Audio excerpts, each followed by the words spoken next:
I wonder if a master's degree will boost my Hinge profile.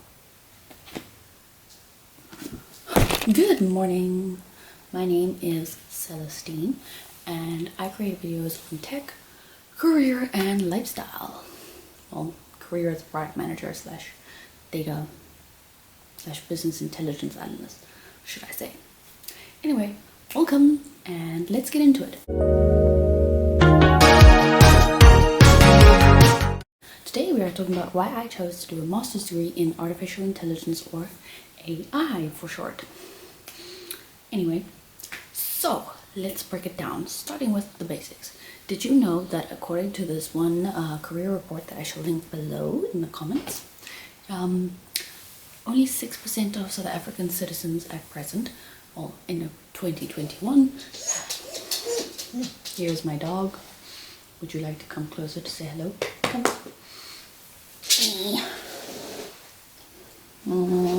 Facial. Okay, cool. Only 6% of South African citizens hold degrees or bachelor degrees, should I say. However, if you were to go onto LinkedIn or any other job board, really, the vast majority of well-paying jobs require some sort of bachelor's degree as an entry requirement. Many of them require bachelor's degrees in specific fields such as STEM or business fields, but others may just require some form of a bachelor's degree. Even to go teach English as a foreign language or do the TEFL stuff overseas, which many young people want to do, you still need to have a bachelor's degree in order to teach English as a foreign language in quite a few of the Southeast Asian countries. I'm not aware of the requirements for a European country, but that's the situation in Southeast Asia. So it seems to be quite a needed thing. But then if you want to go further in your career or increase your own marketability, you then need to step up once again.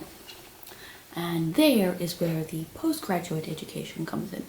And as anyone who has been looking at postgraduate education knows, it can be quite expensive and look like quite a bit of a business model.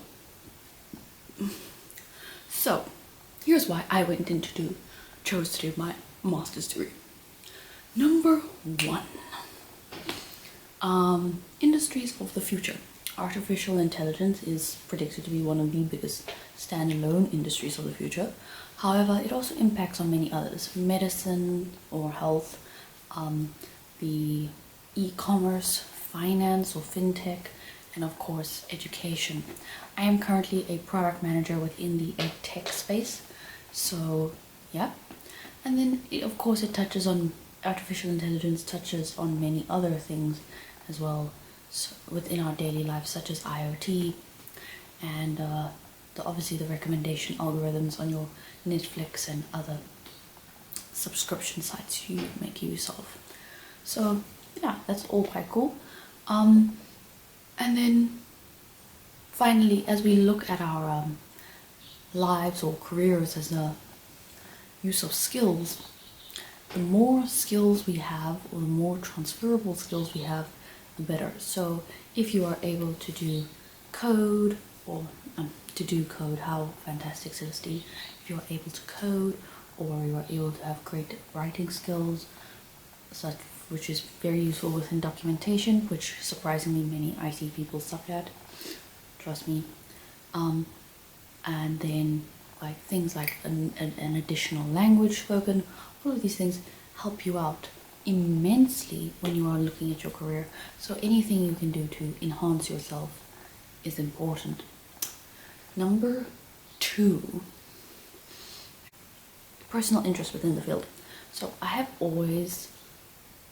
never really identified myself as someone who would go into the IT sector or do anything more technical, because I didn't see anyone really like me when I was growing up.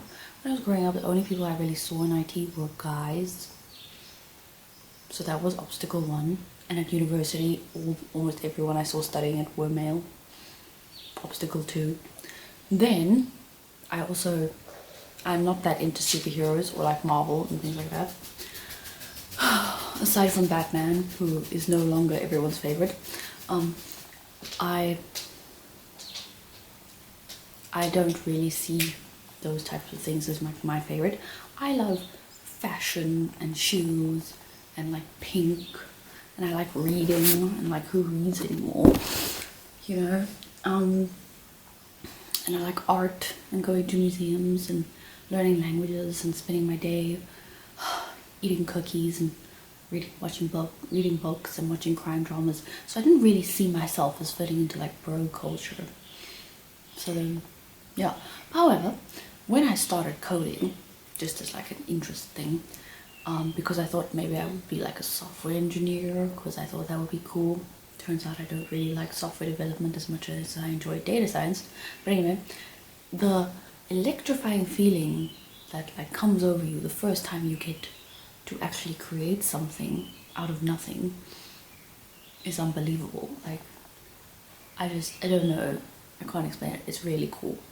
And then when I started working within data analytics and later on progressing through that, I really felt like I was a mini Sherlock Holmes. And for someone who loves crime dramas as much as I do, this has been the best thing ever. Absolutely amazing. I really do love it. And yeah, that's kind of part of the personal interest aspect of it. I think it is absolutely fantastic to just be able to be interested, or so interested in something that has so much, not just philosophical and ethical implications that you can really deep dive into, but also a lot of practical implications. And of course there's the coding aspect, which I quite enjoy, and the maths as well. So yeah. Reason number 3, familial expectations. So I'm not going to lie, this was a small factor in it. It wasn't the biggest, but it did influence. I am one of the first people in my family to achieve a bachelor's degree. And I mainly did it through the use of scholarships, although we did have to pay some towards it. One of the first people in my family to achieve a bachelor's degree, and that has taken quite some time, and I obviously had to do this through the use of scholarships and bursaries at various points. And it took me quite a while to get there because I switched universities at one point during it due to a lack of finances, and then I came here to Cape Town to stay with my family again, well, the other side of my family, and then I switched over to doing a online degree while working, and then I got a bursary to complete the degree. Anyway, now when I finished my degree, I thought that would be it for a while. But then I realized I wanted to go on to do my master's, but I didn't quite know what. And then yeah, it was a lot of questioning. Fourth reason is the international aspect of the degree. So I'm going through IU, which is the International University of Applied Sciences in Germany. You can go through to their campus, one of their campuses in Germany, for a certain amount of time, and then get to experience the German culture and study there. Obviously all the classes are in English, so that's not a problem. Those are just some of my reasons. Have you ever considered doing a master's degree or any type of postgraduate education? Is degrees not something that you would want to do, or is higher education something that you not want to do? Do you not feel it's relevant for you or in your life path? Let me know in the comments. I'm very much interested to hear this. And yeah, thank you so much for watching. I'll see you next week. Bye.